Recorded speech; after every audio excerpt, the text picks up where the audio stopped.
con la sensación de quizá haber podido rematar el partido en la segunda parte y no haberlo hecho. Se nos han escapado vivos. Es verdad que la primera parte nos generaron más, hemos sufrido mucho más que en la segunda y la intención era quitarles el balón. Lo conseguimos en la segunda parte, conseguimos tener profundidad, llegar al área rival y tener ocasiones dentro del área más que claras. No lo hemos podido rematar, pero creo que la sensación que ha dejado la segunda parte del equipo ha sido muy buena y nos tenemos que quedar con eso. Bueno, intentamos cambiar un poco, intentamos salir de otra manera, intentamos no quitarnos el balón tan rápido de encima y sabíamos que ellos iban a sufrir sin el balón y intentar atacar por fuera, ir a las esquinas y acabar en el área, y yo creo que por momentos el equipo lo consiguió.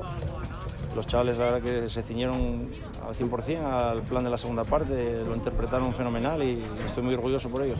Bueno, lo que veo es que aquí la gente tiene un compromiso enorme, que ante las dificultades pues reaccionamos, vamos superándolas, y el partido se había puesto muy mal y hemos tenido que tirar de recursos nuevos, chavales que vienen a ayudar al filial y están dando rendimiento con el primer equipo, y eso tiene que ser un orgullo para todos y que nos haga elevar el nivel de competitividad de la plantilla. Siempre es bueno y estoy orgulloso también por ello y contento porque nos va a hacer mejorar.